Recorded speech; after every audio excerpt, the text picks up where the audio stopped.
Okay. It says we're on, so I will call our meeting to order of the Oregon Agricultural Heritage Commission, and we'll start with introductions. My name is Doug Kramer, and I'm one of the ag representatives. I'll go through my list. Amanda. Good afternoon, Amanda Lowe, OWEB appointed tribal representative. And Nancy. Hello, I'm Nancy Duncrack, the Department of Land Conservation and Development representative. Ed. Good afternoon, Ed Contreras, appointed by Oregon Department of Fish and Wildlife. Laura. Laura Masterson. I don't think she's on yet, Doug. Yeah. Okay, we'll go to Sarah. All right. I'm Sarah Evans Peters. I represent Natural Resources and I'm appointed by the OWEB board. Jim Collins. I'll see. How about Dan? I'm here. You want to introduce yourself? Oh, yeah. This is Dan Bigelow. I'm representing OSU Extension in There we go. Mark Labhart. Good afternoon, everybody. Mark Labhart, and I'm the liaison from the OWEB board. I live in Sisters. And Jan. Yes, Jan Lee. I'm the water quality rep. And John. Yeah, John O'Keefe, rancher from Lake County, ag representative. And I see we don't have you in your pickup driving around today.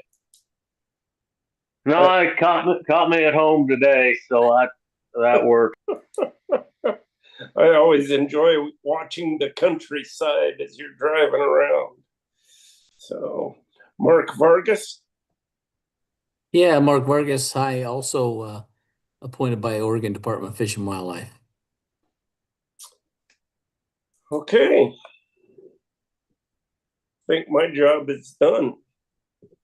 It's part of it. I think Laura's just joining us, so Laura, if you can hear us, maybe introduce yourself.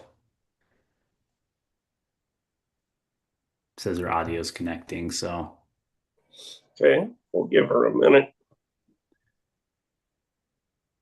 And the other one we didn't have was Jim Collins. Is that right? Correct. And he did promise me he was going to show up. That was several weeks ago, so we'll see. Yeah, if he shows up, let me know. Okay. And then we have several folks. I just want to make a quick note here, Doug, if that's all right. We have several folks joining us who are eventually going to be on the applicant panel later in the meeting. So probably just have those folks wait to introduce themselves. Some are attendees, some have joined as panelists. So, okay. Laura Masterson, are you on yet?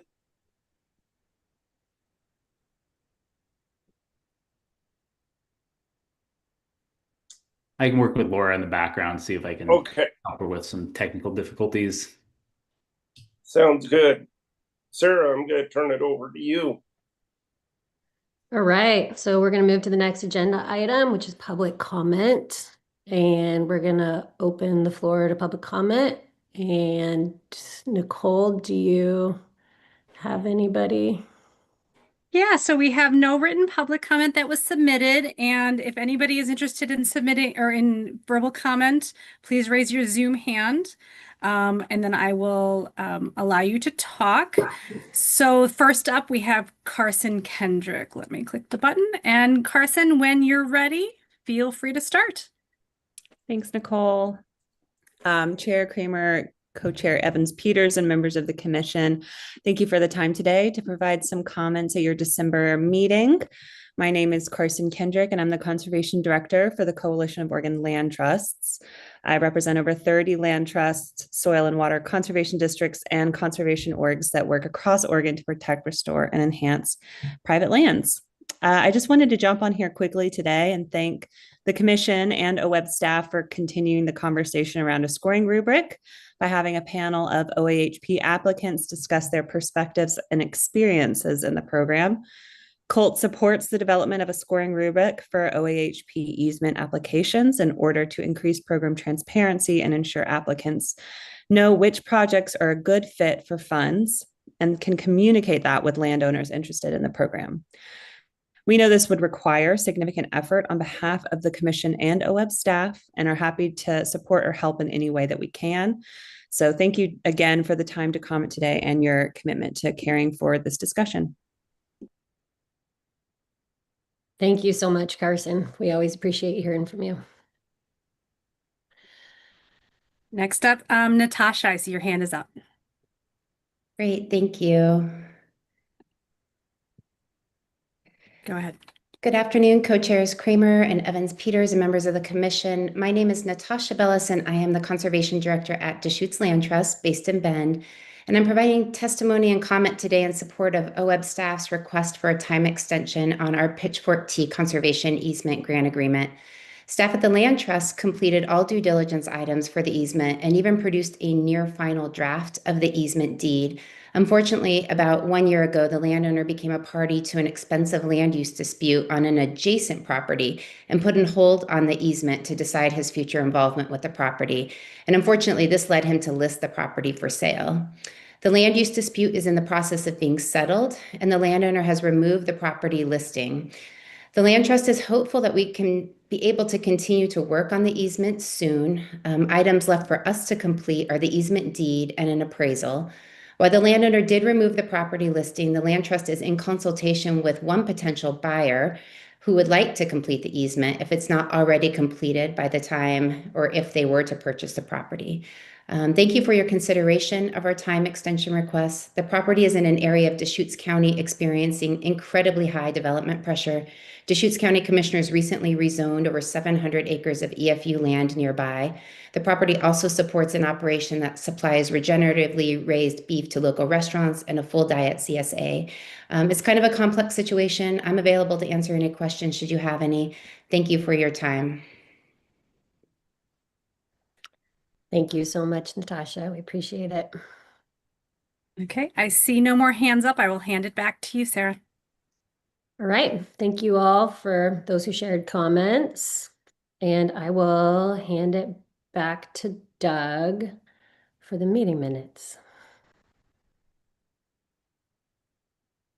You're muted, Doug. Sorry about that.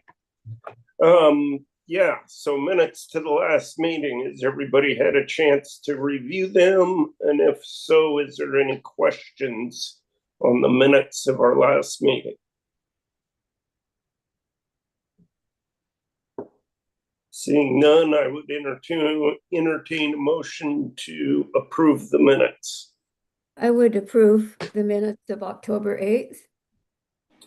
Jan Lee, is there a second? I can second. Thank you, Ed. Okay. Any further considerations? All those in favor say aye. Aye. Aye. All those opposed, same sign. Minutes have been approved. Okay, Sarah, back to you. All right, we're going to move on to agenda item C, the conservation easement grant. The commission, let's see, Taylor, do I hand this over to you? I think Robin's going to give us a high-level overview of the staff report and open it up for discussion. Thanks, Taylor. Yeah, I'll start with just the high points of the request and the staff recommendation on this. So you all did hear from Deschutes Land Trust just now in public comment, but I'll give the kind of staff summary of the project and the request. So this is for Pitchfork T, which is a Deschutes Land Trust conservation easement project that was awarded funds in 2023. The project was part of the blanket extensions that OHC or the commission did at request of staff in 2024. And so that it did extend the timeline for this project as well as all the others. And then that resulted in the 27th month timeline to close that we've been working in. As the staff report mentions, the Land Trust had completed a significant amount of due diligence, had produced those documents for review by OWEB, which resulted in many of those items being reviewed and approved, and essentially waiting for the final easement deed and some last minute items to be completed. And as we described, unanticipated consequences came up, or not consequences, but circumstances arose that essentially led the landowners and Deschutes Land Trust to need to put a pause on the work to complete those remaining items. That's still the case to our knowledge at this point. We have been in close communication with the Land Trust around this and continue to do monthly check-ins and communicate about the process for moving the project forward. So based on the amount of due diligence concluded to date, the ongoing communication with the Land Trust about the circumstances with the landowner, staff does recommend that the commission recommend to the OWEB board that we extend the grant deadline for the Pitchfork T project to March 31st of 2027. And this would be with the condition that the grantee provide an updated project schedule.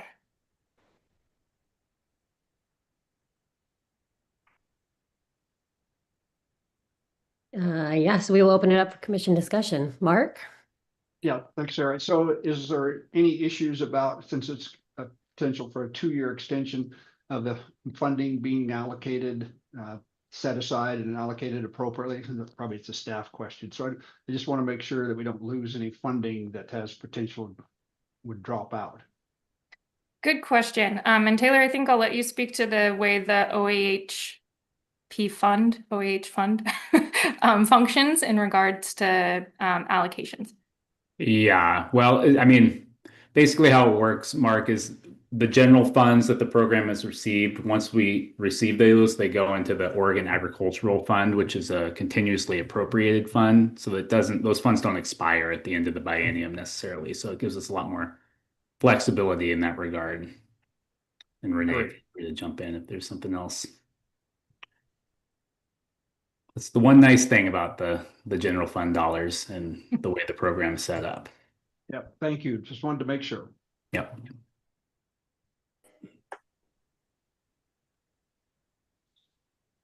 Any other discussion points, thoughts, questions?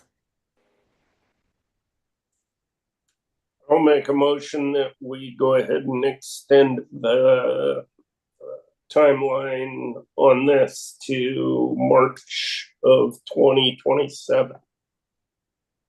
Second. Thanks, Doug. Thank you, John, for the second. Any future further discussion? All right, let's go ahead and take a vote. All in favor, say yes. Aye. Aye. Aye. Anybody opposed? All right, motion's passed. And it's back to you, Doug. Okay, I don't have the agenda in front of me, so I want to just be sure we're on to our main agenda item now, right? Yeah, we're on the scoring. I'm going to start with Yes. the scoring rubric and then to the panel. Okay, and I heard Laura Masterson is on. Laura, do you want to introduce yourself? Thanks, Doug. I was having some technical challenges, so sorry to be late. Laura Masterson, organic vegetable farmer, appointed to the commission by ODA. Thanks. Thank you. And so on to our agenda item, and I'm going to turn it over to Taylor, and he's going to get us started off on this. Okay, I'm going to pull a similar maneuver here, and pass it over to Robin to give us, again, a brief overview, sort of the staff report and where this conversation has been to date. in order to tee us up to engage with the applicant panel in a meaningful way. And then following the applicant panel, we're going to reserve some time for the commission to debrief that and talk about some next steps. So that's just kind of a high level of where we're headed. But Robin, if you want to talk about the issue at hand. Yeah, thanks, Taylor. So we're gonna just set the kind of stage before the panel gets into the real meat of this conversation. Bring the commission back to the discussion around the potential for utilizing a scoring rubric in coordination with the evaluation criteria that we do have for the program and administrative rule. So this stemmed from ongoing conversations with technical review committee members that we've had over the years, as well as conversations in the couple funding cycles and deliberations that the commission has had, staff, and then with our program participants as well, about just having some alternative or in ways to communicate out what the technical review committee is, how they're evaluating what they're seeing within projects, so that as the commission reads the evaluations, sees the ranking that comes forward from the review committee, there's that space to have a through line between those conversations into the commission. And then that would hopefully better communicate out to applicants and landowners the program, how the program is looking at certain criteria, and ultimately weighing and evaluating those criteria against themselves. So what we discussed briefly in the past was some of these, as we have in the scoring or in the staff report, just some of the considerations that we've talked about in the past about the benefits and potential things to consider when utilizing a scoring rubric. And then we also provided a significant amount of examples of other programs that do have more of a scoring approach to their application evaluation. And I know some of you on the commission are also familiar with programs that operate that way. So your input will be really beneficial when we get to the conversation after the panel. And then that's also what we're asking the panel to speak to a little bit today, is just any experience that they've had with other programs that have more of a quantitative scoring approach to the evaluation of their criteria. So some of those programs, the ones that we did provide examples of, are primarily in either Oregon or Washington, but we really wanted to focus on those that fund conservation easements and do have somewhat of a dual benefit purpose to their programs. The one exception in that regard is the Willamette Wildlife Mitigation Program, which is very much based on providing habitat projects, but it is one of the ones that is closely administered to our program, in the fact that it is administered through another state agency. It has a technical committee that evaluates and ranks projects. So I thought it was a good analog, regardless of the fact that it's not focused on that dual benefit working lands conversation. So I'm not going to go into detail about those. We're going to save some of those kind of comparisons that may be of interest to the commission for another meeting when we, if we talk more about this, but there is links provided in case folks want to go into those in more detail. And then the panel might have suggestions as well on their experience with other programs that would be useful to help inform a conversation later on. So we do have the considerations that we laid out, and I'll just kind of briefly touch on those for folks. If my screen will cooperate, there we go. And so the considerations we brought up in the past, and I think it would be valuable to, as we're listening to the panel, to think about what else we might want to consider and the commission consider in the conversation around a rubric.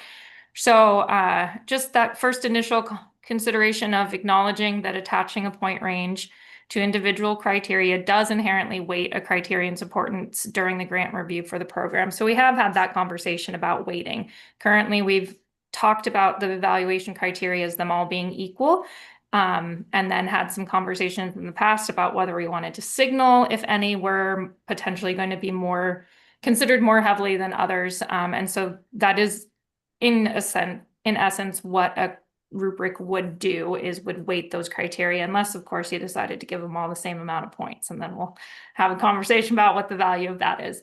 And then just the reminder that some total scores may end up with 1 or 2 points of each other, ultimately leading to similar questions from applicants about the why behind a score. So I do think that that's an important consideration. Just because there's a number attached to a score doesn't always mean that that number communicates effectively either. And then, as many of you are aware, OWEB evaluations in our grant programs are pretty much the meat of what we do as staff, is drafting those evaluations. And when we look at a more quantitative method, that might result in a less qualitative reasoning presented in the evaluations that are drafted by staff following review by the technical committees. And so then the commission's input will be critical in the development of this rubric to make sure that we're not losing that important qualitative evaluation that comes through. And I think I'm starting to run up against the 10 minutes that we gave. So I think I'll just kind of skip to the last point about the trade-offs. So there are trade-offs associated with expanding evaluation scoring and criteria beyond what is defined in rule. And so the commission does have the authority to provide additional policy context and guidance to staff as we administer the program. And so we do just want to remind folks that we do have criteria established in rule. So this would need to be more of a, the conversation should be about how we communicate and elaborate on those rather than kind of redefining what's in rule. So I'll end it there so we can get to the meat of this discussion, but just wanted to bring folks back to what we've discussed to date. I do have a quick question, Robin, on your presentation here, if I can. Yep. You mentioned we do more of this, what we're doing now, I guess, is more of a quantitative than a qualitative. I guess I think I understand the difference between the two, but I guess I'm not sure why one versus the other is taking place if we make this change. Yeah, great question. So I'll just clarify. So what we do now is more of, and we call it more of the ultimate evaluation is more qualitative in that it's a reasoned narrative that comes to you with the various considerations that the technical review team provided during their conversation. So there's no number associated with any of the evaluation criteria. It's just the conversations, the feedback that was provided. If we were to go to a scoring rubric, there would be a number associated. So that's the quantitative basis. And I think your question raises a perfect point of, does it really make it quantitative just by putting a number attached to a criteria? So, you know, the quantitative kind of comes along in just that there would be a number and a score attached, not so much that you lose the qualitative reasoning that goes into that number and score. I guess that's my question. We would still get the qualitative narrative from the technical advisory committee. I think that's something that we talk about, and how ultimately, if the commission does want to work within a rubric, how we would want to present those evaluations, how you would want to see them come through. Ultimately, you know, that would be the conversation that we'd also have beyond just me and Taylor as staff as well, because it would change the format of evaluations. And so it's something that I think will come out of this conversation as to what those ultimate evaluations end up looking like for the commission. Okay, thank you. You answered my questions. Great. Taylor, do I hand it back to you, or do you want me to open it up for more questions at this point? Yeah, I think if there are more clarifying questions about what Robin presented or staff's perspective on sort of the trade-offs here, we can take those, but otherwise we are going to have quite a bit of time at the end for discussion amongst the commission around what are we actually going to do with this information. Okay, anybody got questions on Robin's presentation there? I do see Ed's hand, Doug. I can't see hands up, I guess. All right, I'll be your I'll deputy. go for it then. In the attachment related to this topic here, you know, we have that example that staff put together, and those are all, you know, it's an example of a rubric that's based on criteria in the rule. Is that correct? And so what I've gathered is, at the end of the day, anything that we put together in a rubric would have to tie back to those original criteria. Seeing some head nods. Okay. Yeah.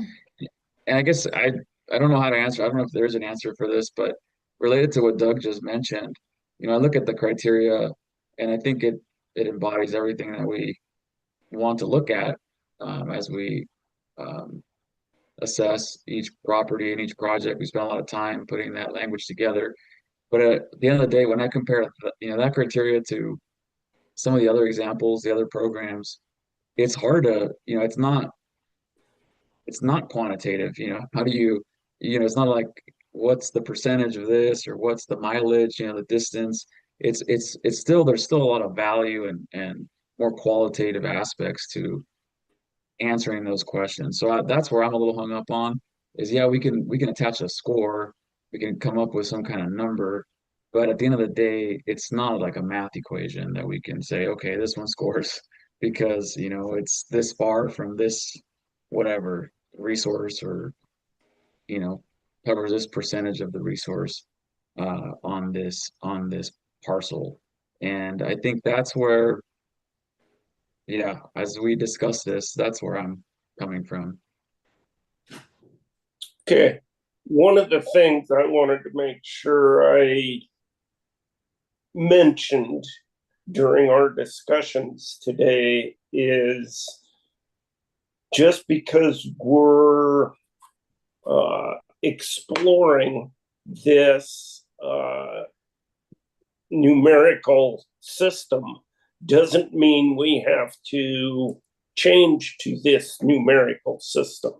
So, you know, Ed, for example, if in the end you're not real comfortable with what we come up with here, you know, we'll vote against it. We'll decide to stay where we're at with qualitative reasoning that we've been doing. So I don't want anybody to feel we're pressuring them to make a change at this point in time. And Okay. Doug, I see a couple of hands. I don't know if, Robin, do you want to skip in line, or are you going to speak directly to Ed or Doug's question? Yeah, I was going to just clarify because I think Ed brought a good point. So before we jump to John and Laurie, just want to clarify the provided kind of example where there's no points associated, but essentially laid out a couple different ways in which the evaluation criteria could be provided points. That was entirely provided as an example. And I think one of the important things with that is we do have some criteria, as Ed mentioned, where there's sub criteria there. It's kind of more of a, it doesn't necessarily lead to a this or that type, the binary conversation where it would be easy to give, you know, 1 point for this, 1 point for that, 1 point for another thing. And then there are some where we tried to show the example of what it could look like to have a binary score, where if it meets this, then it gets a 1. If it meets something else, you can go to 10. So I think when you're looking at that piece, if it provides any value to you all, there's also the possibility that if you make a decision that you want us to explore this further, we just kind of throw that whole thing out and start fresh. But when you are looking at the one that was provided as an example, look at that as the various ways that we've seen rubrics function, not necessarily as a suggestion or anything of that. It was, we took examples from the various projects or programs that we looked at and kind of tried to piece those into how they would function within our criteria. So just to clarify that, so no one gets too attached to how we put that in the example. Thanks, Rob. Do you want me to keep calling on people, Doug? Yes. I see some hands. Okay, John, go for it.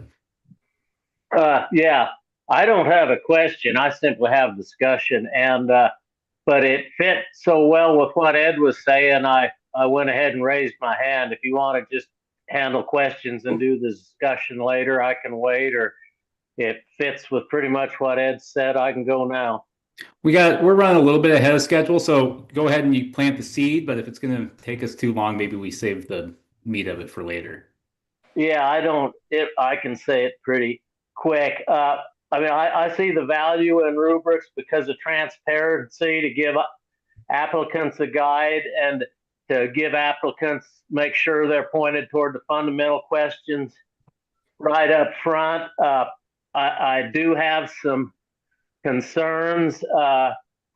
Back in the old days when grants were first getting into this landscape stuff, you saw a bunch of money going to people that were good at writing grants and a bunch of projects that needed done not. And soil and water conservation districts and other entities, watershed councils, have done a great job of leveling the field. To the extent that we pile more process on it, we might have the result of kind of making a process that favors people that are good at writing grants rather than people that are bringing forward important projects. So I think as we go forward, we need to be real mindful of that. And I guess my other concern is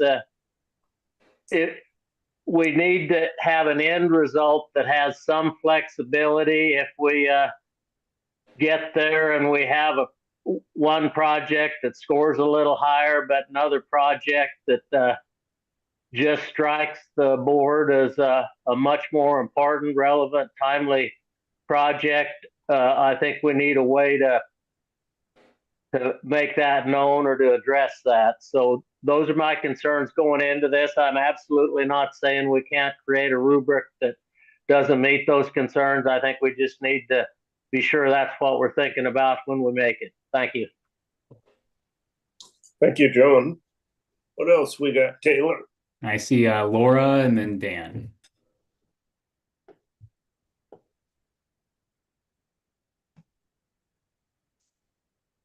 And Laura, if you're talking, you're on mute. Oh, okay. There we go. Can you hear me now? Loud and clear. Okay. I wanted to appreciate the good comments and say, when I have in the past advocated for us to take a look at this, it's really been a yes and. How do we add additional transparency by adding numbers? All the great qualitative info is still going to be helpful. I just think we're helping the applicants, both the land trust and the landowners, if we can attach some numbers. People are doing numbers in their head when they are evaluating these. And so let's just put those on paper. I think, to me, it shouldn't add any additional work once we get the new forms made. Or that would be my goal, is it doesn't add any additional work for the landowners or the land trust or OWEB. It just adds additional information for folks and transparency. So how do we keep the good qualitative stuff and add the numbers? That would be my goal. Thanks. Yep. An area rich for discussion. So we'll hold time for that. Thanks, Laura. Dan and then Jan. Yeah, I was just gonna say more or less the same thing. But whether or not we can kind of end up with more of like a hybrid system where we're using these scores for, the areas where it makes sense to use them, but they're not the final word, where we're just, cutting people off based on quantitative score. Because I think one of the main values of having a rubric is in evaluating the proposals, but more that the different applicants are all providing the same information too. Like, I think it will actually make it a lot easier to compare them on those qualitative grounds as well. If they're all kind of, they at least have the same baseline minimum, set of stuff that falls under this quantitative criteria that they're reporting. But yeah, it sounds like it doesn't have to be all or nothing, and that was my main question. Awesome. Thanks, Dan. Jan. Yes, I agree with those who have spoken that the guidance would be good for our applicants. Also, it would provide more equity, I believe. What we might need to have is some kind of an exception process if there was something highly unusual that didn't fit the rubric well, so that it's not all or nothing. And I also wondered if you were considering a pre-consultation process in this With applicants, with applicants. we do that currently. We offer that to all. So that would stay. That would stay, yeah. Okay, thank you. Mm-hmm. All right, any other clarifying questions before we move into our applicant panel? And then, like I said, we're going to hold quite a bit of time at the end of the meeting for discussing what we're going to do with all of this information and good ideas. But just want to make sure we're not leaving anybody behind. Okay, well, Doug, I would suggest you perhaps turn it over to Sarah, and then Sarah turn it back over to me, and we'll take this. Okay, Sarah, take it away. Thank you, Doug. We are going to have an applicant panel, and I'm going to turn it right back over to Taylor to help facilitate the applicant panel. Great. Well, we have several applicants joining us, previous applicants to the program who have graciously agreed to be on the applicant panel. And thanks to Carson Kendrick from Colt for helping to organize this. So let me see who we have. We have Natasha, Ivor, and Phoebe, it looks like. So if you want, go ahead and turn on your cameras if that's what you're going to be doing. And then what we talked about as far as process was giving each of the applicants a couple minutes to give an opening statement about what they see as sort of the big issues here. And then I've shared some kind of prompting or leading questions with them ahead of time, and I'll ask those directly if they aren't covered explicitly in their opening comments. And then we'll leave quite a bit of time for back and forth with the commission. So after each prompting question, after the applicants have a chance to answer it, we'll pause, we'll take questions and try and facilitate a little bit of dialogue between the commission and the panel, and then move on to the next question. So with that, is there anybody on the applicant panel who feels excited about going first? Otherwise, I'm going to call on somebody. I can go, Taylor. Good. I'm glad it's an oath. That way we can, then Natasha, you'll be second, so we don't have back-to-back oaths. Yeah. That sounds good. I'm Phoebe Autry. I work with Oregon Ag Trust. Primarily, I'm the Southern Oregon Program Manager, so I primarily work in counties like Lake and Klamath County. I will say I've been through only one application cycle to date. I'm fairly new.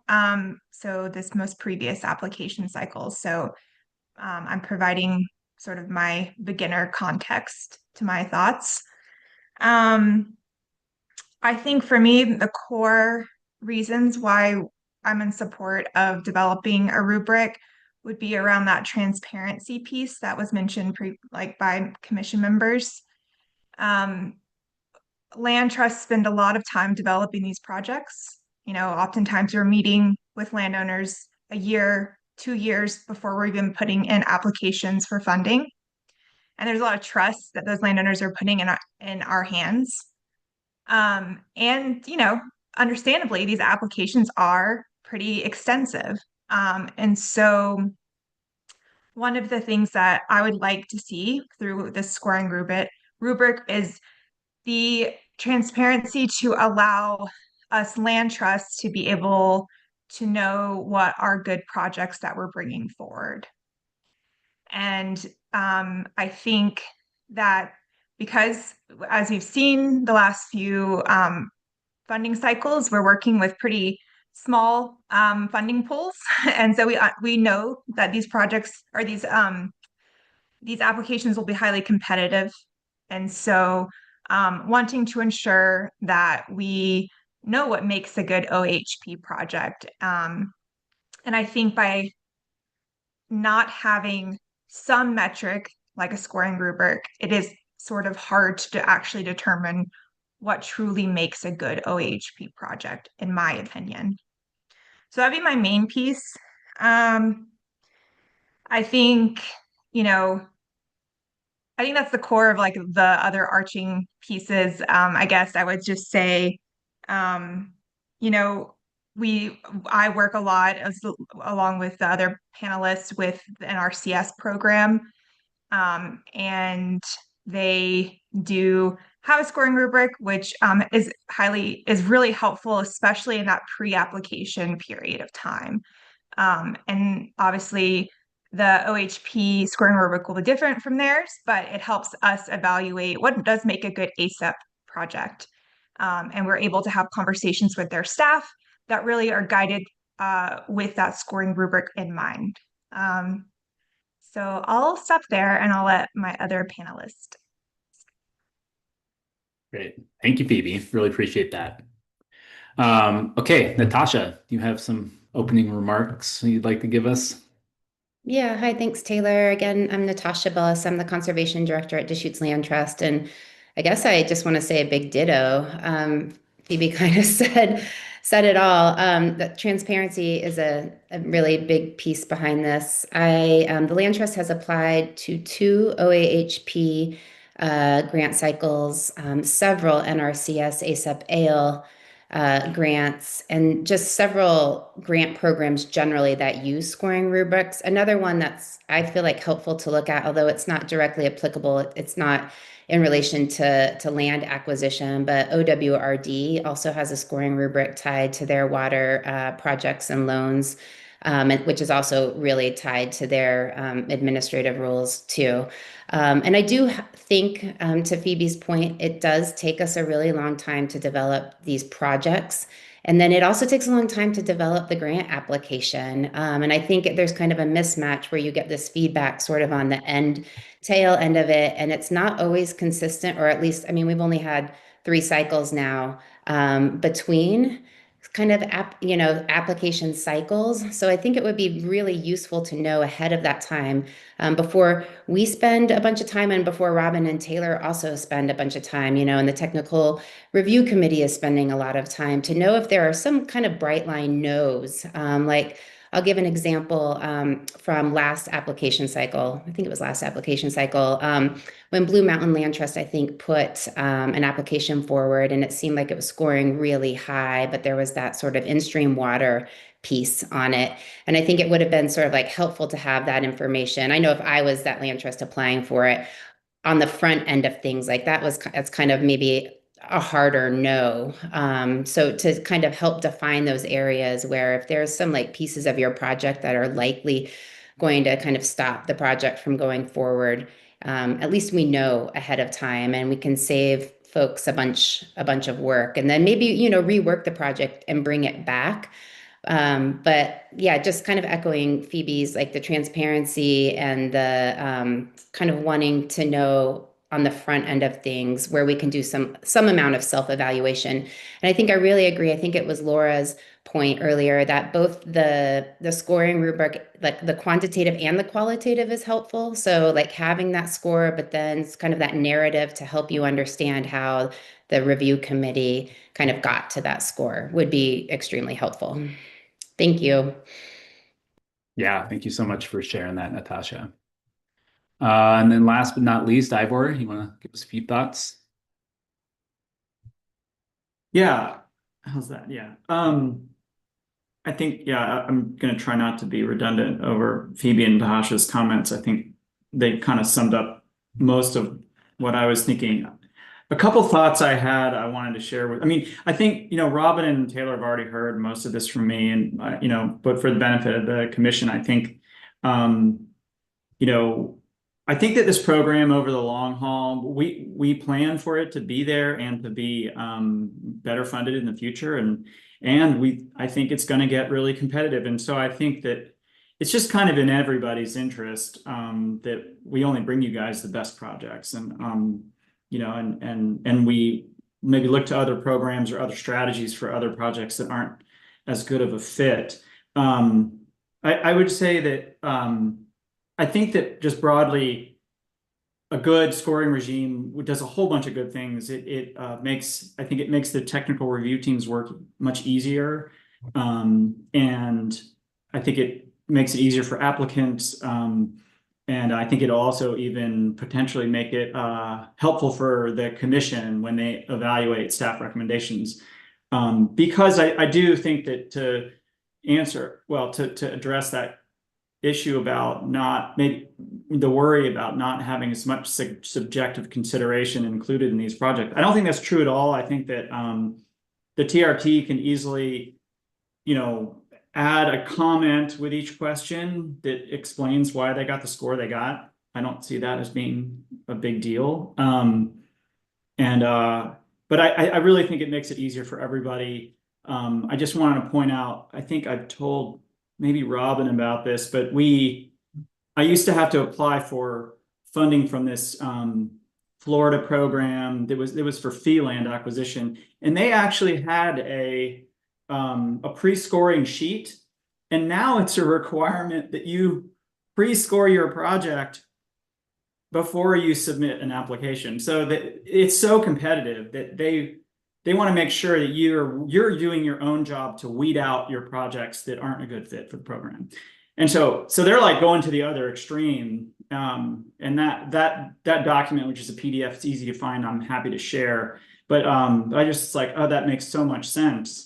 And then also I looked a little bit harder at the Willamette Wildlife Mitigation Program manual this past week, and I think that their strategy for scoring is great. I also think their process seems like could be something to learn from, where they have the technical review team who provides a score, something out of 100, but also then it gets forwarded to this WAG, this Wildlife Advisory Group, which I think you guys can be the analog for, right? Where maybe other things are considered, and the WAG, I think Sarah can speak to this. They have the ultimate decision-making authority over what gets funded. So I think that's pretty great. And I think the other thing I wanted to mention is, like, I feel like ALE, the NRCS's program, you can tweak it year to year. They do every year. They change things, and that's a possibility too. So I don't think that, like, there has to be a lot of worry about getting it too wrong the first time. You can always make changes. So that's, I think, everything that we had. Yeah, and I think Ed made one comment about well, I think I sort of addressed this, but I think that this you can achieve a combination of subjective and quantitative by doing this. And again, I think the WWMP program manual has a really good example. Great. Well, thank you for that. So I guess the first leading question I had is something you guys pretty much touched on. So I just want to make sure we finished kind of filling that out if you had additional thoughts. But very specifically, how would the adoption of an evaluation scoring rubric help your organization? And what I've been hearing is, mostly it's on the front end, where to put your time and energy as far as project development goes. But is there more to that outside of, putting your time and energy towards projects you think have the most likelihood to get funded? Just want to make sure we're fully capturing that.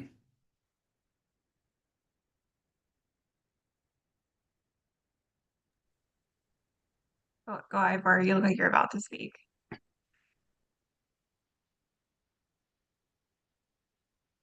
No, you can go ahead. I'll go after you, Phoebe.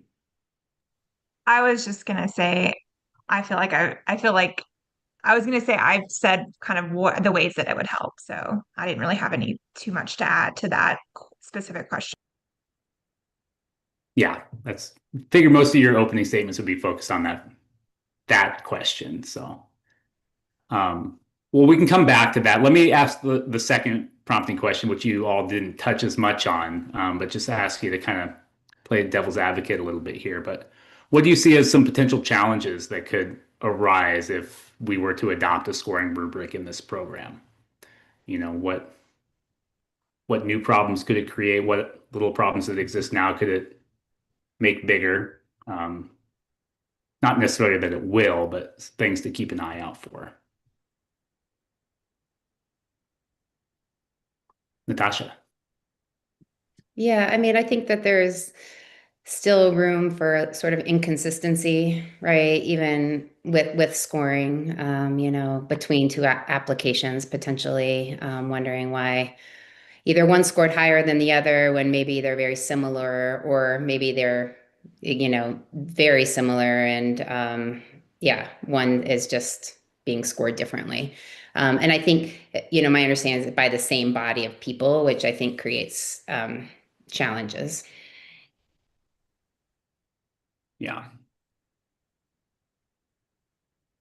I think one of the challenges that will come up is, you know, if you guys are able to assign broader values to, like, so right now you have 9 criteria, right? Like if you have, you know, broader values to each of those 9, and you make choices, you know, they're gonna maybe not be favorable for some projects. Maybe really small farms in the Willamette Valley, you know, that are like only 40 acres or 20 acres are just not going to be good fit anymore or something. I don't know, but like, I you know, clearly that's going to be a problem. But I think that it's still better to know.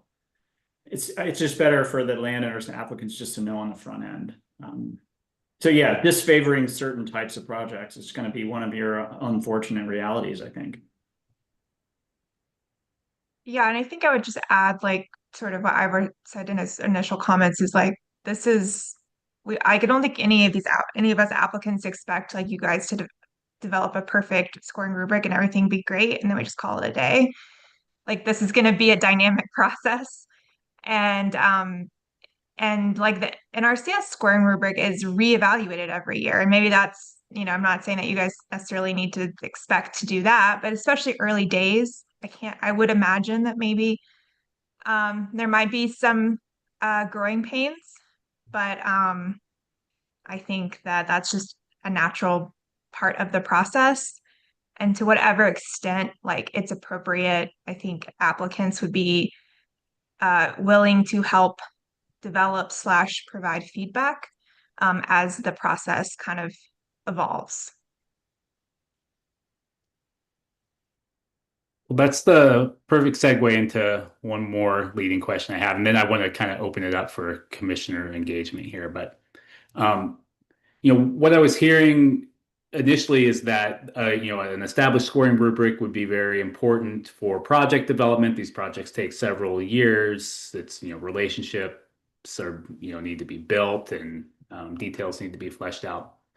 And then I'm also hearing that, you know, if the evaluation scoring rubric were to change year to year, that maybe wouldn't be that big of an issue. So I guess the question I had written out is, given that an evaluation scoring rubric is not in the rule, you know, how important is it that that rubric remains consistent year to year for, you know, in order to do that project development, but then also recognizing that the commission's probably going to want to tweak it, and we're going to learn things along the way. So could anybody just speak a little bit more to that?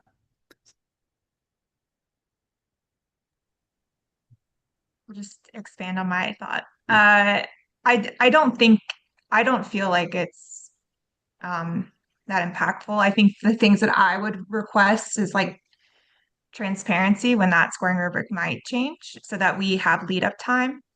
I mean, from Oat's perspective, like, we are, you know, really having internal conversations about the projects that we think would be good projects to submit in that upcoming funding cycle. And so if we are prepped and ready in hand with kind of how we know the scoring rubric will look like that year, I feel like we can have those informed discussions. And I guess in my mind, I mean, maybe within the first few years, things change a little bit more dramatically because it is a new process, but, you know, these tweaks, we're all working within this set criteria. I can't imagine the tweaks would be like hugely different from year to year. So I don't think that's going to like put anything too off kilter. personally. Thanks for that, Phoebe. Ivor or Natasha, anything to add on that front before we ask the commission to pepper you with questions? No, I agree with Phoebe. I feel like just knowing the criteria is really helpful. And maybe those tweaks or the rubric helps. I mean, the land trust, we all talk to one another. So in any given application cycle, we know who's submitting what. So it might be like in a certain one, given whatever the rubric is, we're like, we're probably not going to be as competitive this cycle, you know, given what other land trusts are bringing. Yeah, I like that. I also think, to Taylor's question, I think, I think the Willamette Wildlife Mitigation Program, Kelly Reese said they changed it a few times, but then kind of like arrived at in a place that everybody was pretty comfortable with. I would just add that I think, you know, again, that as much as you guys can try to match ALE, I mean, when I look at the broad criteria of ALE and the broad criteria, you know, without assigning any numbers to anything of the OAHP program, to me, they're almost identical, and they should be, you know, and I think that like, they are apples and oranges a little bit, but you know, I think as much as they can kind of work together, I think that would be great. Because that really is our most likely match funding source. And I don't know how many of the commissioners are aware of this, but you know, the funding for the ASAP ALE program is going to be greater in federal fiscal year 26 than it was last year, and it's going to be even bigger after that. So, you know, this next 3 to 4 years, we've got a pretty big opportunity potentially to match federal monies. Really, I should say the next 5 or 6 years, because they give you a 3-year window to use that money. So, I mean, it's in everybody's best interest as much as possible to try to like make them so they match well. And right now, you know, I having done 2 applications just recently, I feel like I have a pretty good sense of what you guys are after, but I think this is more about early on when we're having early discussions with landowners, we're able to say, hey, you know, this isn't good for that program, but we're going to work on this other strategy, you know. But right now we're not really able to do that, you know. Yeah, perfect. And I think that's exactly the tension I was picking up on there. It's like, it's very important to have this early communication tool and the rubric, you know, settle into some kind of predictability, but at the same time, leaving that flexibility. And I think that's kind of what the commission needs to wrestle with is how much certainty do you want to give applicants versus how much flexibility and autonomy as a, you know, decision-making body do you want to retain? So with that prompt, I want to turn it over to Sarah to help facilitate commissioner dialogue with the committee. And I think with the applicant panel. And we have we have almost a half hour if folks want to take that. And then after we're done with questions with the panel, we will politely ask them to leave, and we'll have a commission discussion just amongst ourselves around what to do next. So take it away, Sarah. Thanks, Taylor. And thank you all 3 for taking the time to be thoughtful about being a panel today. And I am happy, as Ivor kind of alluded to, I do sit on the WWMP, which is the Willamette Wildlife Mitigation Program, ODFW's program. I sit on the Wildlife Advisory Committee that Ivor referenced. So I'm happy to explore that more with you guys later or now if anybody has more questions about that. All right, commission members, do you guys have any questions for the panelists or any thoughts that are burning in your head?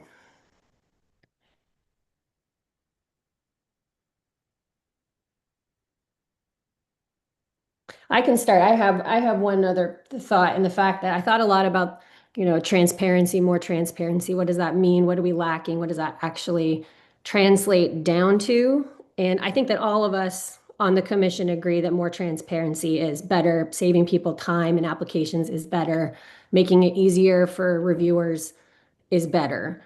And I think that what I'm understanding, and any of the panelists or commissioners feel free to jump into this, but what I'm understanding is that there's a perception that we are already weighting these criteria somehow when we are going through the evaluation process. And by actually taking the time as a commission to assign the point scores, we will be officially weighting those criteria so that applicants know what we are weighting heavier or not when we are reviewing. And I'm all for that. Can I just speak to that comment that Sarah just made? I think that is definitely true. And I think a little bit of the transparency, the murky water that we're in right now is we do receive comments back from the technical review team. And sometimes we don't know what to do with them. I mean, we know what to do with them. We understand the kind of feedback that they're giving, but we don't necessarily have the clarity on how that has impacted the application. And so, yeah, I think if there's if waiting is happening, which clearly it is to some extent, the feedback we get from technical review team with if there's a score attached, that does help provide a little bit more of that clarity. Thanks, Phoebe. And Sarah, I just want to say, it looks like Max Beacon has joined us, another member of the applicant panel. So just wanted to give an opportunity to Max to introduce himself and give any thoughts on the adoption of a scoring rubric if you have them at this point in time. Otherwise, you can just join the discussion, Max. Thank you, Taylor. I knew it wouldn't be long before I got put on the spot after I jumped in late here. So thanks for doing that. My name is Max Beacon. I'm with the Wild Rivers Land Trust. We're the regional land trust on the Southern Oregon coast. Our service area goes from the California border up to close to Lakeside area, so almost to the Umpqua River. But we've applied twice to the Oregon Ag Heritage Program for the Wall Ranch, and we just closed that transaction this summer, which is the biggest transaction our land trust has ever done. And we were really happy to have the opportunity to work with the program, and working with Robin and Taylor was a good experience. We worked through a lot of complicated things together. We had a good time working together, and we're able to get that project across the finish line. So thanks to you all for your work on that stuff. Anyway, I am in support of the scoring matrix. I think it'll be really helpful when we're out looking for projects to bring to the commission or to the program, and I think it'll be really helpful in our conservation planning.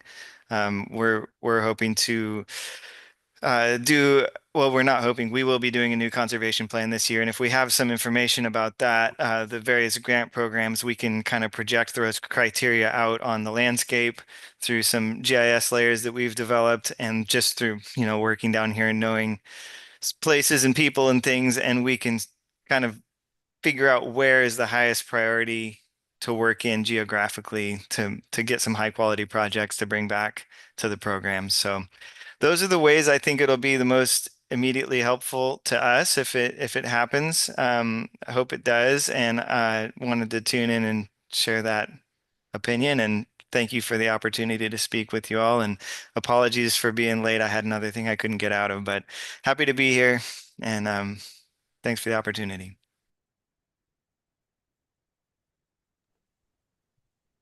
Thanks, Max. We appreciate you being here. Dan. Yeah, so I guess I would ask the applicant panel, what, if any, aspects of the application process seemed the most ambiguous, where you were unsure of, what you were being asked to put down, or just kind of if there was any kind of uncertainty on your part for specific applications or parts of the process in general.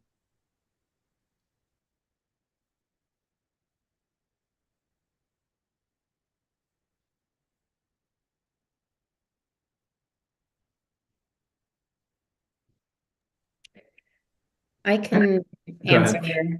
answer. I'd say, I don't know. I go back and forth on the application. I feel like now at this stage, because I filled out a few of them, I'm feeling more comfortable with what the application is asking of me, and that's mostly through a lot of conversation with Robin. Because it's not, I'll be honest, it's not the clearest. I mean, it follows what's in rule and statute, and it's like uses that language, which isn't super defined. But what is sometimes even more confusing is the comments that I get back. And sometimes I feel like those are very tailored to, let's say like restoration almost. Like I've gotten a few comments back that seem very sort of tailored to restoration. And sometimes I felt like there has been a disconnect with like what I'm actually applying for, which is a conservation easement.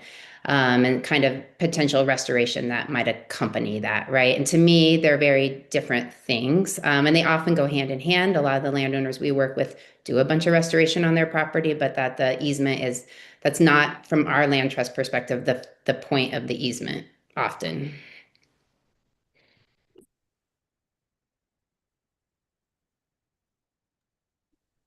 Yeah, I could follow up on that and make a quick comment.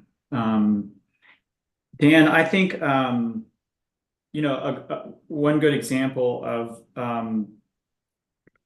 where sometimes it's a little confusing doing these applications is, well, first of all, I'll just say that like, I have a lot of sympathy for the staff. They are just working with like what they've been provided in statute. And if you look at even the criteria, they're very, they're blended and they're kind of like redundant a little bit, in my opinion. Like, I'm more of like a separate into boxes and buckets kind of person. And to me, you know, it's like partly the same questions over regional significance and a bunch of things, and then returning back to those things again. And so I feel like that's one of the challenges with the application is it seems like there could be some simplification that happens without abandoning any of their criteria. But then there are things like maintaining soil health or stewardship practices that maintain soil health, you know, as in criteria number 3. That is it's the one time it's mentioned. Is it mission critical to a project? I have lots of landowners we're working with in the Willamette Valley who are not doing what you would describe as, you know, soil health practices yet. But they're really good farms. They meet all the other criteria. Like that's a good example of like, you know, how important is that? We'd love to know. You know, if it's worth 10 points out of 200, then, you know, we'll take that licking and keep going, right? But, you know, if it's kind of like Natasha mentioned, if it's like in-stream water is just a non-starter, then, you know, we just kind of need to know these things.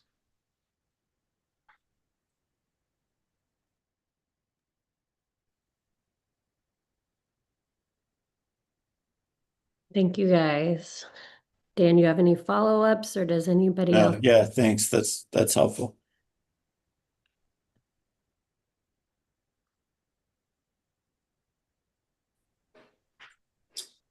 I can jump in here for a minute if it's okay, Sarah. Yes, Doug. Yeah, I know we've had discussions as a commission in the past about, yes, we're a farmland preservation or a working lands preservation organization, but we also understand the importance of maintaining conservation attributes on the land. And how do those balance out? And as a farmer myself, and I am very motivated to see farmland get preserved. And I think the preservation of farmland automatically will serve as maintaining and in some cases enhancing the conservation attributes of the property. And certainly if we preserve the farmland, we will have more choices down the road to conserve conservation than we will if that land goes out of agriculture and gets put in golf courses or developments or whatever the case may be. And so for that reason, and thinking back, we talked about how those should be balanced, even when we were coming up with administrative rules for this program many years back. So, and it will continue to be an ongoing discussion, but I am very focused on maintaining farmland preservation, and I would rank that higher importance and higher scoring than doing restoration. Now, I do believe maintaining conservation is important, but I don't know about the restoration portion of it. Depends on the property. So, okay, I'm done. Thanks, Doug. Anybody else have thoughts?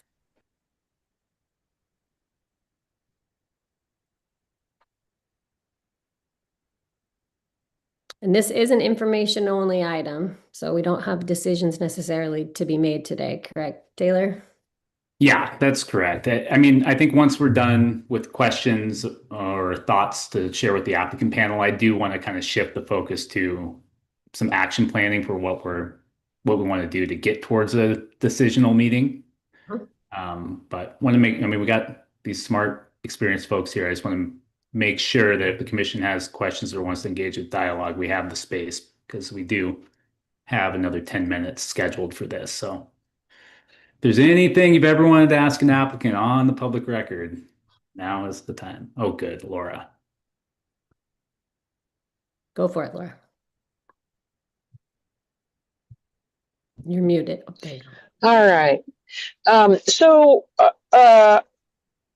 I really appreciate the opportunity to talk to some of the applicants, and I will say, having like Doug and many other people here watch this process for a long time, it is exciting to be here. It's exciting to have not enough, but some money to spend on these programs and preserve farmland. So I really appreciate, we obviously, the commission can't do this without the applicants and the landowners. And so I think it is super helpful to get this feedback about how the program's working for them. It seems to some of us like we've been doing this forever, but there really have only been, a couple rounds. So I think it's great to have this dialogue. The main thing I think I wanted to say to, or I guess question for panelists and a little bit for staff is, how do we make sure that the continues? Because I think what I'm hearing is that we're gonna go forward, and the commission's going to decide one way or the other whether to add a scoring criteria or not, or a numerical criteria or not. But and then either way, we probably want to stay engaged. So that's a little bit outside the scope of what we maybe are talking about today. But I feel like we haven't had this applicant panel before, and I really appreciate it. And I would love to. If it feels helpful to staff and the applicants, I would love to see it be a regular part of our meetings. Just Okay. to clarify, Go for just it. to clarify, Laura, when you say a regular part of our meetings, you mean like a reevaluation process if we do adopt it? Like make this a regular annual thing? Yeah, I don't think we have to dig into like every year, you know, I mean, we'll decide one way or the other if we're gonna have the numerical criteria, but just getting some feedback from the applicants, I think is helpful for at least from my perspective as part of the commission to hear, and whether we do that, you know, once a year or, you know, just every couple of years, whatever. But I do feel like they're the ones using the program, and so it's helpful to hear how it's working and give us the opportunity, if we want to you know, tweak a little bit some of the criteria going forward, other criteria going forward. Yeah, awesome. Thank you, Laura. I like that. Ivor, are you responding to Laura? Do you want to go? And then we'll go to John after. I was just going to say, keep it simple. I think that if we had had a meeting like today's meeting prior to rulemaking, that would have been helpful for us to, I think we could have provided a lot of input on that. Even back then, I know the program was newer then, but you know, we didn't really have that opportunity. Thanks, Ivor. All right, John. Yeah, I'm sitting here thinking what could be critical in designing this, and what came to mind. Is it going to work well to have a rubric that's applied statewide? If I think about this, a project in the Willamette Valley, the big relevant question might be, what is the exact development potential here? Then a project in Eastern Oregon might be, how critical is this particular piece of dirt for genetic transfer of sage grouse? So I guess, does anybody on the panel think there's going to be issues with trying to use this statewide? It's a good question, John. Yeah, I think so. I mean, I think it's something to consider for sure. To be honest, we have found that sometimes the ASAP ALE ranking preferences, well, Willamette Valley specific, but like West Side projects more broadly than versus like Eastern Oregon projects.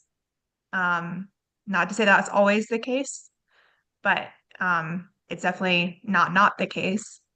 So I think there's a complex answer to that question about how to approach it. I do think, not to harp on it again, but looking at the ASAP ALE ranking questions, they do try to take into consideration the variability of ag land in these different geographies by making the questions, I don't know, they feel broad without being too broad, if that makes sense. Yeah, I think it might be helpful when we're ever in the development piece of this process to talk to people like Eric Mogenberg and Matt Pemberthy on how they've set the statewide criteria, because they've had these same considerations. But I do appreciate John bringing that up, because I do think it's a very important consideration when we're developing anything for Oregon that's applied statewide. Phoebe, just as a follow-up, is that kind of like ALE preference towards West Side projects are ranking a little bit better? Is that mostly because of the threat to conversion and development aspect, or is there something else that's feeding into that? I think that, and I also think soils tends to rank Willamette, like West Side projects higher, because there's more soils of, prime soils, or the different NRCS classifications typically. So those would be that and the threat to conversion, location to like a UGB tend to make those properties rank a little higher.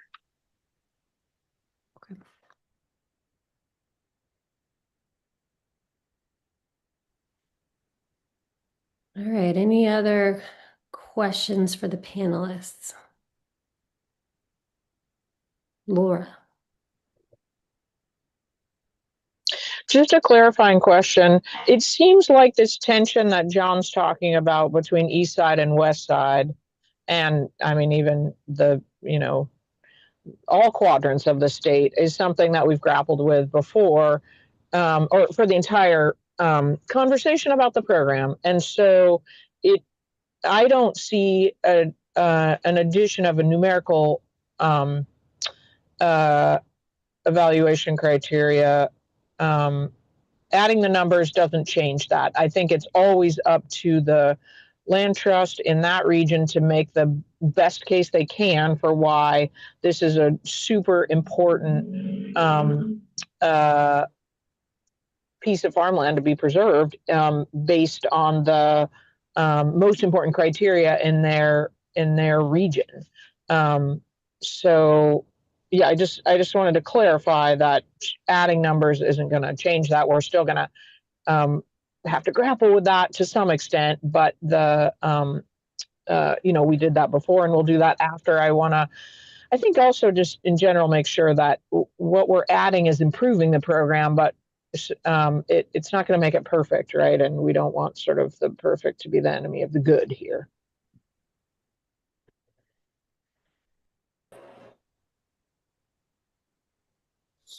Can I add on a little bit to what Laura? That's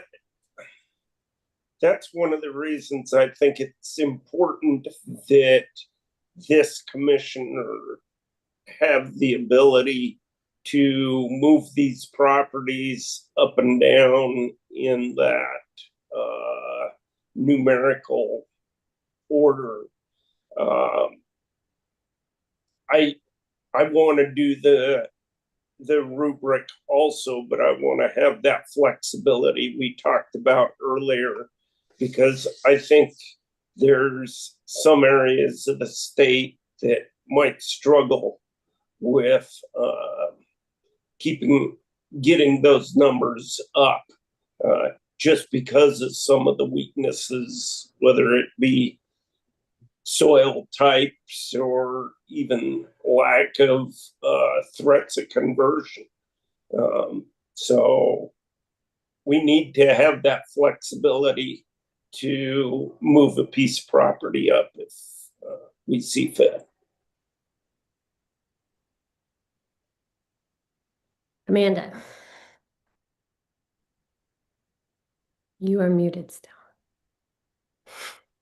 I agree with what Doug just said, especially given, the one round of awards that I did go through and the discussion that was relevant to making sure that the awards were logical, I suppose.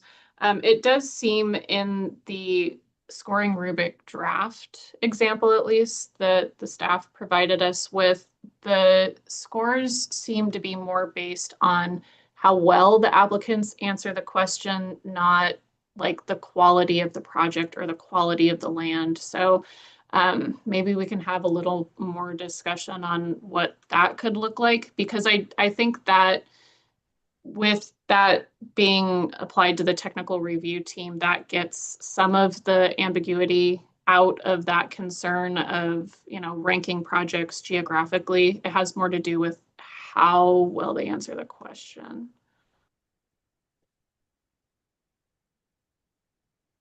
And that's kind of a good lead in, Amanda, and we can, if anybody else has more to share, please raise a hand. But the last kind of part of this is that the staff's request to us as the commission is not just to consider the use of the rubric, but help provide them guidance on how the creating of the point and the point ranges for each criteria can be developed.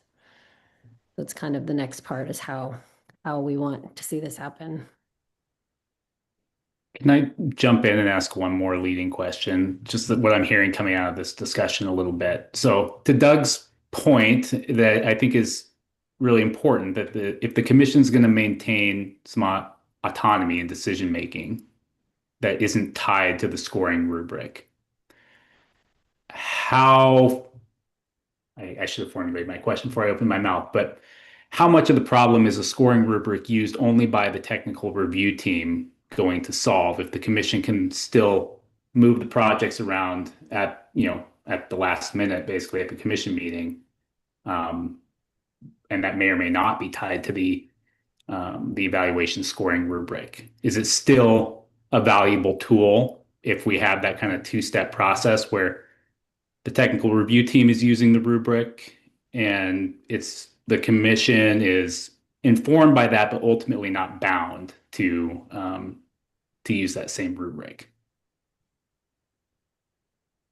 I feel like it gives us the more of the quantitative piece, having the ranking with the numerics, and then having this commission be able to, come in with other kinds of judgment calls that are way more qualitative and happen through discussion about project readiness or experience or a number of things. And that is how the WWMP advisory group works. So they give the TRT comes in with the project rankings, and sometimes they're tied. And that group, we do move projects up and down above the funding level.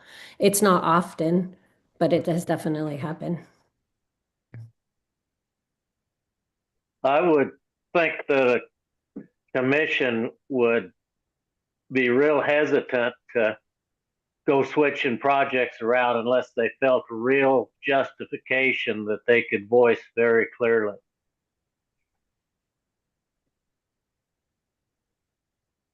And the commission has done so in the past because we come with rankings from the technical review team. I mean, we do present those rankings. The review team votes on them, but it's ultimately one score as opposed to, the addition of scores from each individual criteria. And the commission has exercised their authority to switch those rankings around based on other factors. And I would assume it sounds like wants to retain their, ability to do so. So just given, recent precedent, it's not out of the question that would continue to happen. And so I guess, as staff, I want to make sure that we are solving a problem. That's kind of why I wanted to put this to applicants, is like, if that's the case, is it solving the problem of being able to communicate early and often about what's going to be a competitive project as you're doing that project development? Yeah, Natasha. Well, I guess, for me, it would just depend on how often that's happening. I mean, if it's happening every cycle, to me, then that probably would make the rubric pretty irrelevant. And it's like something you can't rely on. But if it's happening pretty infrequently, and mostly the commission is agreeing with kind of the scores that are coming out, then I think that's probably a really good indication that, number one, we have a good rubric. And then I think that allows us to rely on it. Still knowing that the commission has kind of this authority. And I'll just point out that's the same with the Oregon Water Resources Commission has that authority. And I have seen that happen there too, even though they have a scoring rubric. Natasha. Renee and then Ivor. Sorry, Sarah. You should. Thanks, Taylor and Sarah.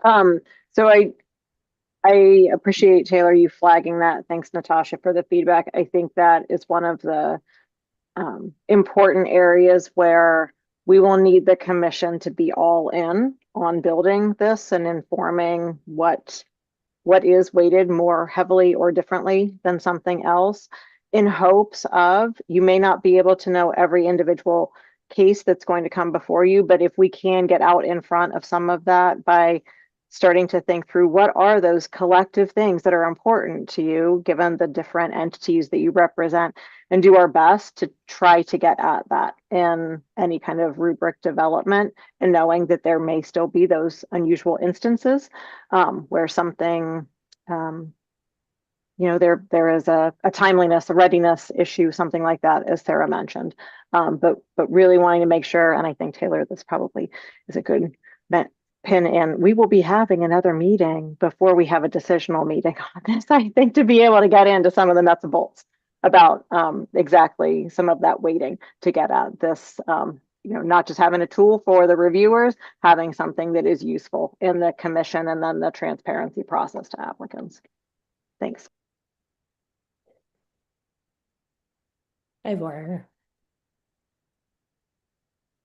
Yeah, I wanted to answer Taylor's question and kind of like follow up on Natasha's comment. I think it would be a huge improvement over what we are working with right now because you know, Doug brought up the point earlier. It's kind of like, you know, the wildlife resources, the natural resources element, like that's really important, but like aren't we supposed to be protecting farmland first? You know, right now it's really, again, it's not that clear as an applicant. Like you know, it's just 20% of the points going towards wildlife and habitat resources and 80% towards ag values.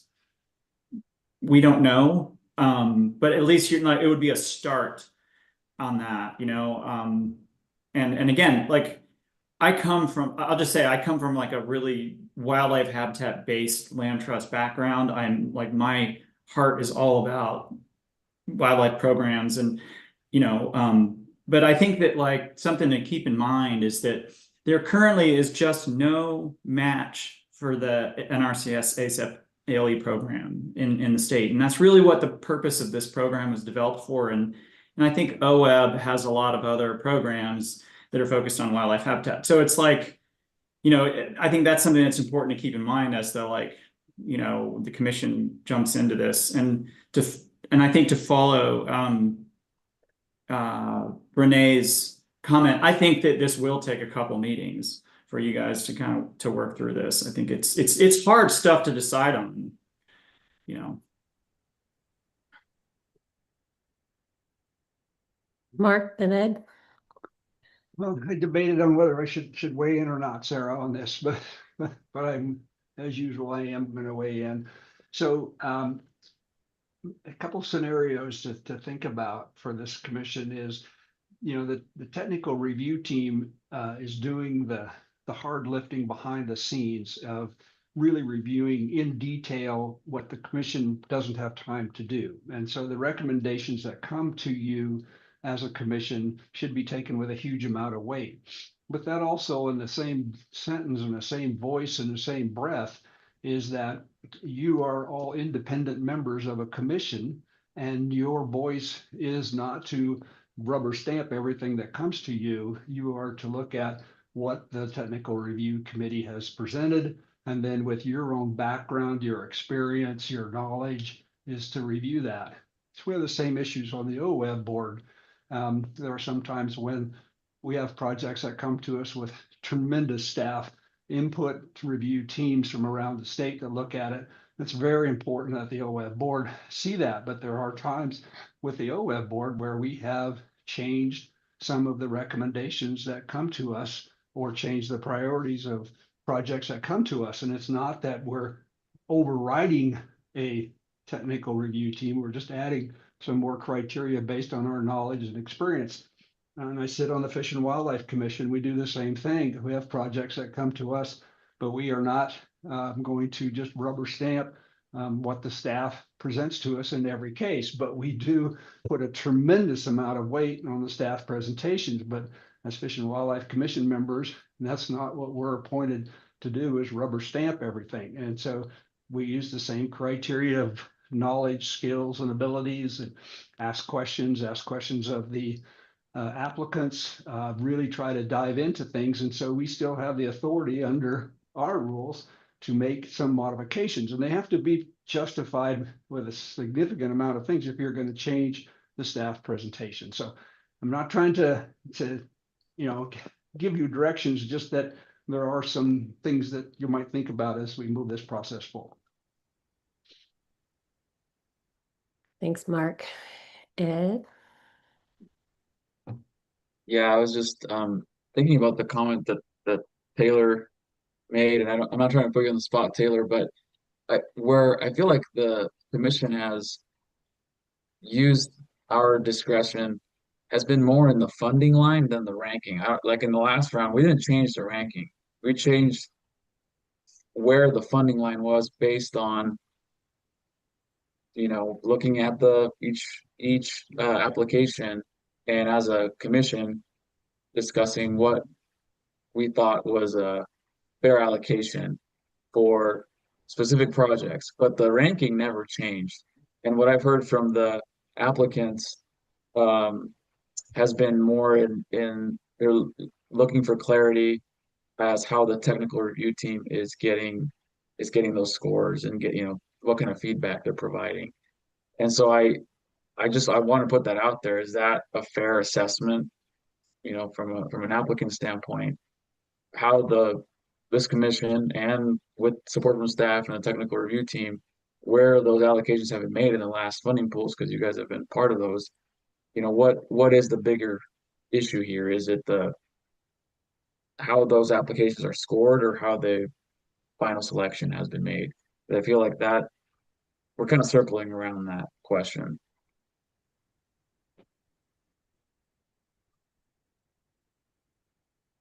Yeah, I think that's more directed at applicants, probably Ed, than myself. But we've been in scenarios where there's not enough funding to fund all the projects that come to the program most often seeking match for funding they have secured or plan to secure. So I think that will likely continue to be the case. So yeah, I think your question to applicants is,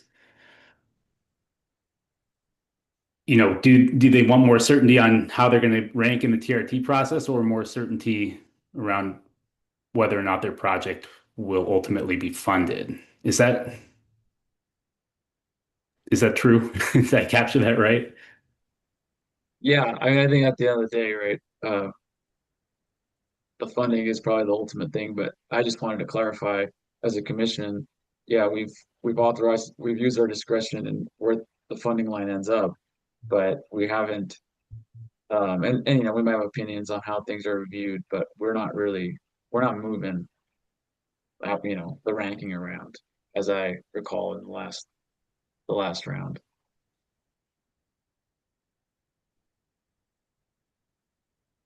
Laura.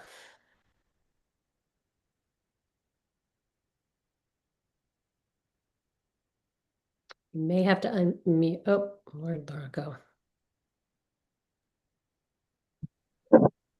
Okay, my comment was just that I am assuming that as commissioners, we're going to see these numbers too, and they're going to be helpful to confirm and help us understand how the ranking happened.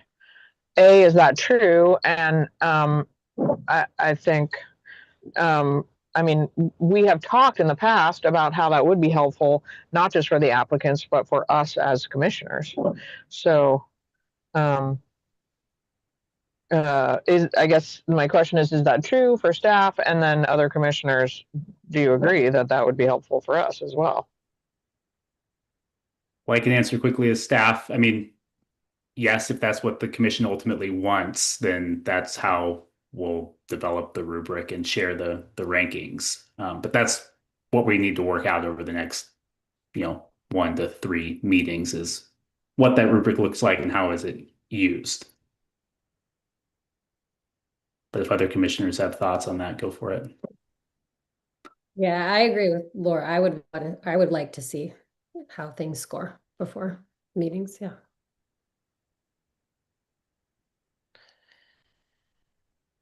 Jan?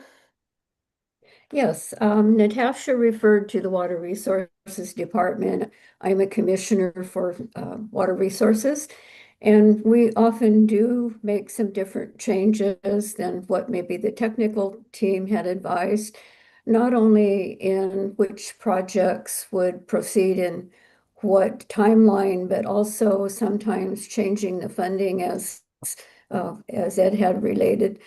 But one of the issues that we've dealt with has been providing some attributes I think that would be helpful in a program like this, and that's the guidance for the rubric. There's a guidance document that talks about each area and how it's going to be evaluated so that people fully understand what's expected of them. And there's a minimum score for each area. So you do have to have certain qualifications. There's a geographic diversity requirement, and we carefully follow with that. The one flaw that we have in our program, I think that was related by some of the panelists, is not always understanding fully what the technical team has stated.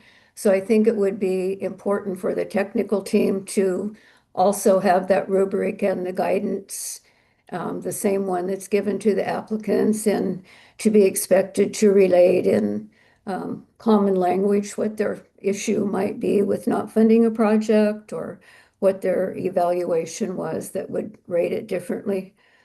So I look forward to working on some kind of rubric with the staff and commissioners.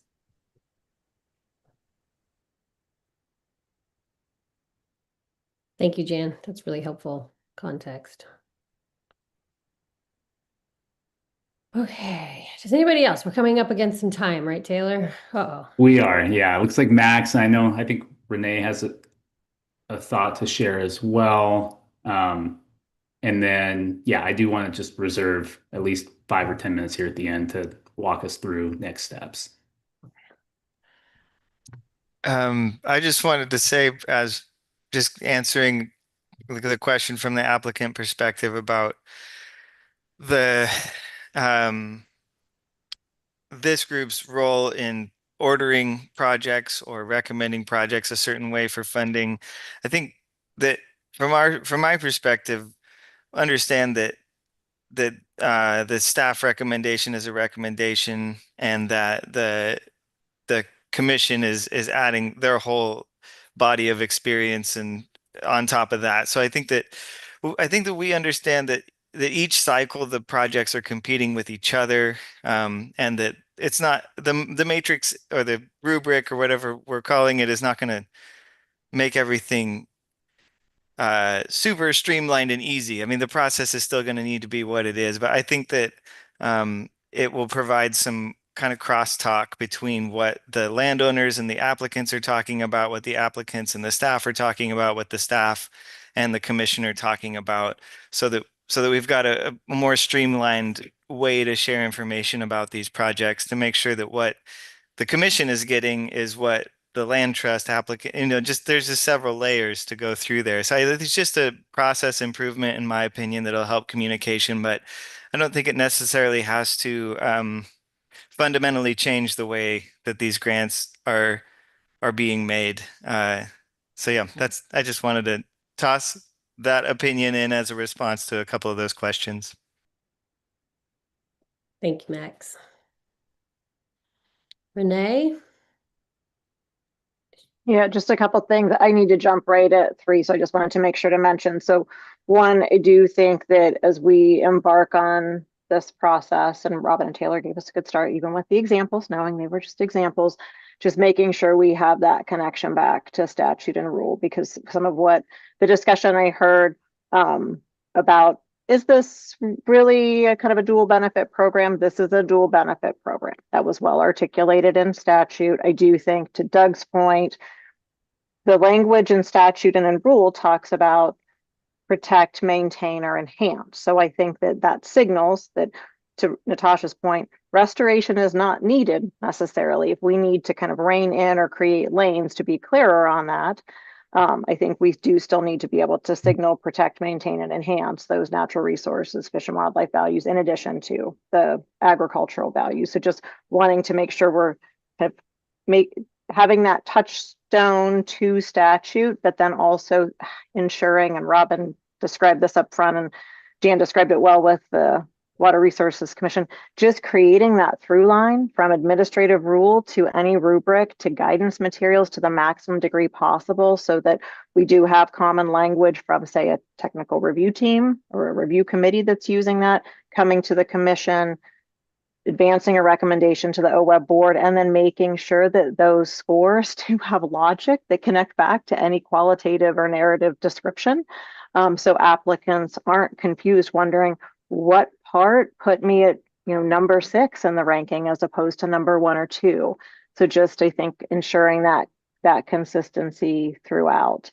I think the other piece that I just want to flag is we are in awkward budgetary times right now. So I think that what we'll want to do is make sure we are scoping a clear work plan for this, so that we can have some time in the next few months to explore what a rubric would look like, and hopefully get to a decisional meeting in early March when we have the CE recommendations before you, knowing they will not use a rubric that we might be building, but we are challenged in terms of uncertainty about future grant funding, but even staffing funding come 6/30 of 26 for some of our OHP positions. So just want to be clear that we, I think, can absolutely have the time to advance this work, but want to make sure we have, I think, pretty tight timeline. So we're advancing things successfully despite the uncertainty. And I think that covers it. But Taylor, is there anything else that you want to flag before we move into deeper discussion with the commission about next steps and kind of that planning piece? No, I think that's it. Gotta get it all done by March, what we're gonna do. So we want to make sure we're well scoped there. And then, yeah, just thinking about how many meetings we need to have between now and then, and what you would want staff to do as far as legwork prior to our next meeting to set us up to make a lot of good progress. So that's kind of where I want to spend our last 10 minutes here, is making sure Robin, Renee, and I have some marching orders so we can get you what you need in order to not necessarily make a decision at the next meeting, but get us pretty darn close to what we'd like to be moving towards.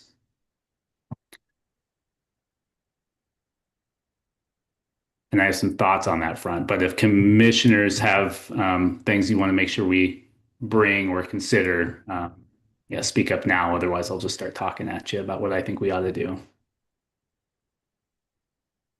I'm happy to hear you talk first, Taylor, but I will just say one quick thought. Yeah. The only thing with developing the matrix is I want to make sure that the commissioners have input, but I also want to make sure applicants have input and the TRT.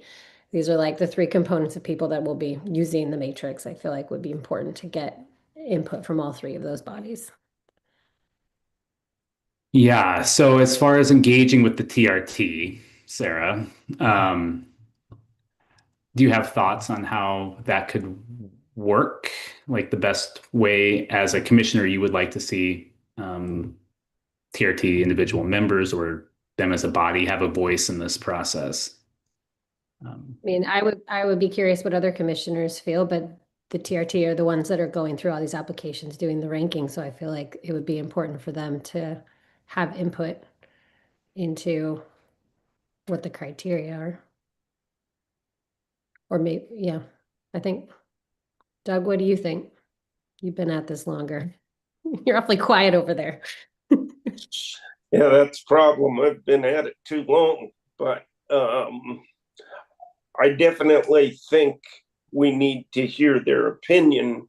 I would be a little bit careful on whether I think this commission needs to set the numerical order, but we need their input on if they think we're doing something that's out of line, and if so, what should we be thinking about instead? So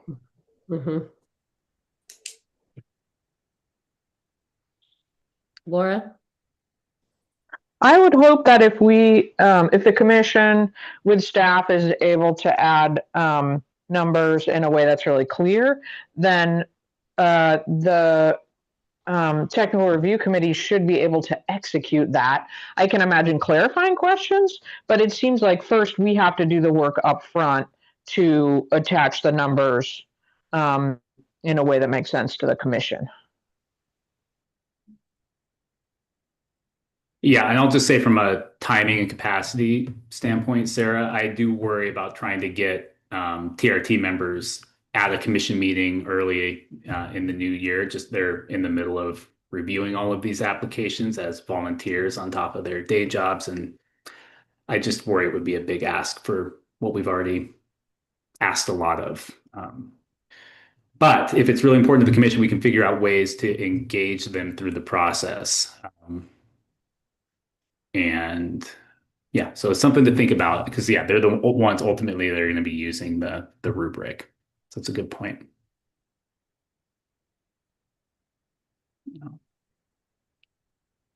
What do you have, Taylor? For All right. So what I was thinking, and Robin, I would invite you to jump in and stop me from talking if I'm committing us to things that we ought not to commit to. But I think we need at least one more meeting before we make a decision on this front, and possibly two. So I would suggest we aim for an early February, late January, early February of next year work session where this is basically the only agenda item. And in the meantime, staff can work on putting a little bit more meat on the bones of a potential rubric. And then we come to that meeting and we talk through sort of big picture. Does this generally feel like the way we would want a rubric to be structured? And then start working through the actual like point ranges associated with the buckets or however we end up kind of like framing the evaluation criteria so that we can really start to put some meat on the bones of what that rubric would look like. So that, as Renee mentioned, when we come to our meeting in March, we can vote to adopt a rubric that has scores associated with evaluation criteria and or buckets of evaluation criteria. So I'm not sure we can get there at that early February meeting. And so we would potentially need to hold space for a late February work session ahead of our decisional meeting in March. So what I was thinking of doing is going ahead and trying to schedule those two meetings with the commission with the idea that if we're able to get through enough in that first meeting that we wouldn't necessarily need to have that second meeting. And that's a way to kind of motivate the commission to come with our thinking caps on. I'll get you to have an extra meeting. But that's basically my thoughts is Robin and I and other OED staff put in a little bit of legwork into throwing some spaghetti at the wall as far as what this rubric could look like. And then we come and try and hit the ground running at a next commission meeting and really start to hammer out the nuts and bolts. And then, once we've done our best to create something we think we like, then we can, it doesn't, you can still vote it down at the March meeting. If after going through the process of building something, we're like, this isn't really working for us. We're not committed to it until you vote to adopt it. But I don't know. As chair, what do you think, Sarah? I think that sounds pretty good. Laura, you got something?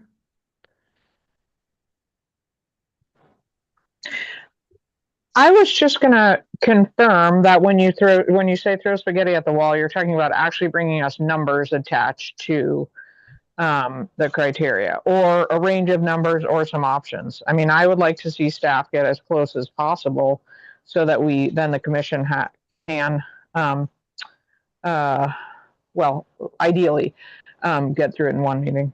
But I agree with you. Scheduling two is a good idea. Yeah.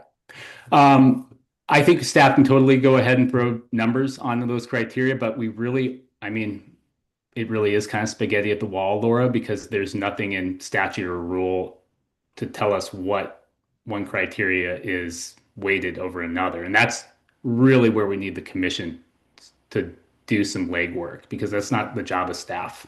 I mean, if we didn't have this commission, we would just be implementing the evaluation criteria as they exist in rule.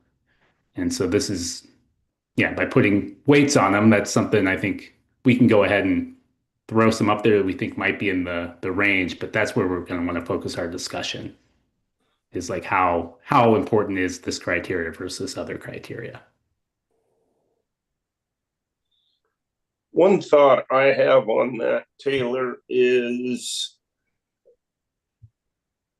could you or staff send out to the commission members those, I don't know if we're going to use all 27 criteria or exactly what we're going to do, but send that list out to commission members and let them pick their top 10 important categories, and that might help you guys in putting some numbers to those before the rest of us even see them. So if I'm understanding your request, it would be to send out the existing evaluation criteria from Rule to all commissioners and then solicit feedback from them as to on the ranking that they give that criteria. And I don't know that I'm not sure I would want to rank 1 through 27, but it would be easy enough for me to grab the top 10 and say, yeah, this is my top 10 or what, something similar. At least you'd have a little bit to go on putting numbers to the criteria. Renee, is that allowable under public meeting law? I'm happy to do it if it is, but I was just thinking that same thing. I think we may be able to do it if it's in a survey form, but we will need to check, Doug, with Eric Hartstein and actually Nicole, if you know this off the top of your head from the various public meetings trainings, please chime in.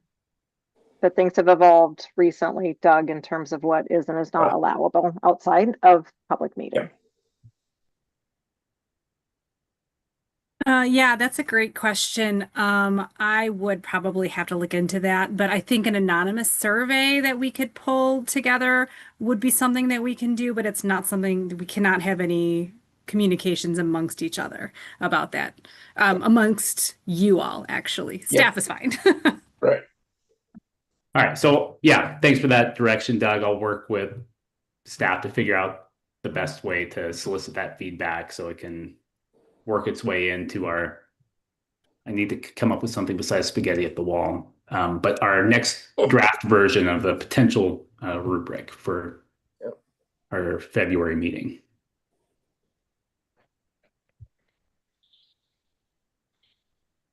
And I'm going to drag our meeting here to the last minute, but I think I'll go back to what I said, my first comment on this whole thing. I think one of the strengths of some of the other programs, I'm looking at like the ASAP rubric, you have a series of answers. You have a range of answers, and it's easier to attribute a point system based on the degree to what a question, what the parcel can offer. And so our criteria, it as a whole, is really good at getting us to where we want to be. How you attribute points to that, how we weight that, that's going to be really challenging because I think we all recognize that all those criteria are important. And so I don't know, Taylor and staff, is it possible for you guys to kind of tinker around with what a range of options would be to give you a more, structured, the word I'm looking for, a break, where you have a range of scores that can be attributed to a specific type of criteria. And there's a lot of data gathering that I'm afraid that it's going to take to get us there. But that's where I'm still thinking about how that would look like on paper. Yeah, and I'll just say we can give it a go, Ed, and we'll see. I think it's kind of back to John's point. The real challenge is figuring out how to make this apply in 99% of the cases, right? So you aren't creating unintended consequences where you're excluding certain types of operations or certain parts of the state that aren't just all of a sudden are not going to be competitive. I just have kind of a quick last comment before I turn it back over to Doug to close it out here. But the purpose of OAHP was threefold in the beginning, right? We have three main purposes. It's to increase the economic viability of ag operations, to maintain fish and wildlife habitat, water quality, and reduce conversion. So the way I'm thinking about this is those in statute should be equal. Is that how it was written at the beginning?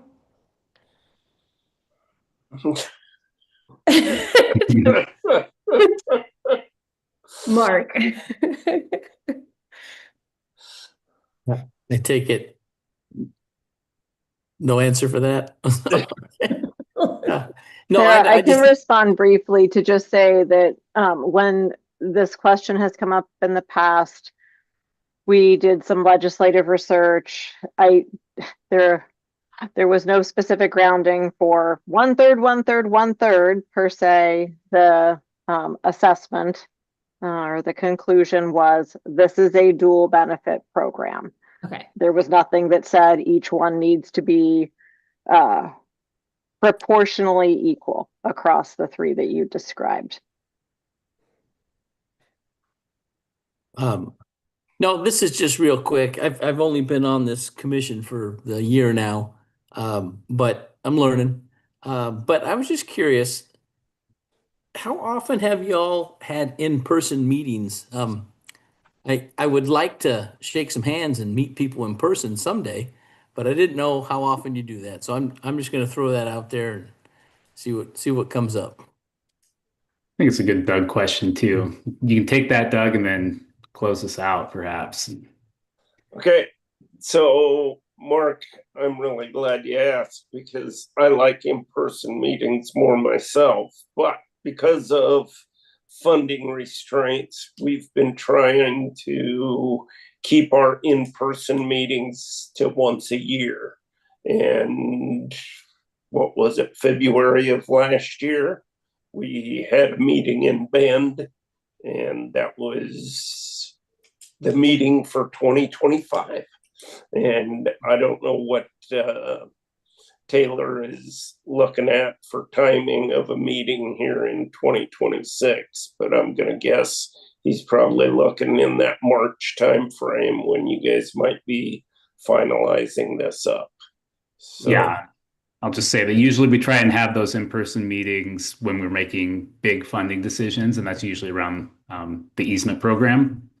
That being said, this year it will be in March, and that is often a tricky time to be able to reliably travel. There's also, as Doug mentioned, some budget constraints in the program, and it is somewhat expensive to get everybody together, get hotels and all of that. But something we can take offline. I don't think we're planning to do it in person this March.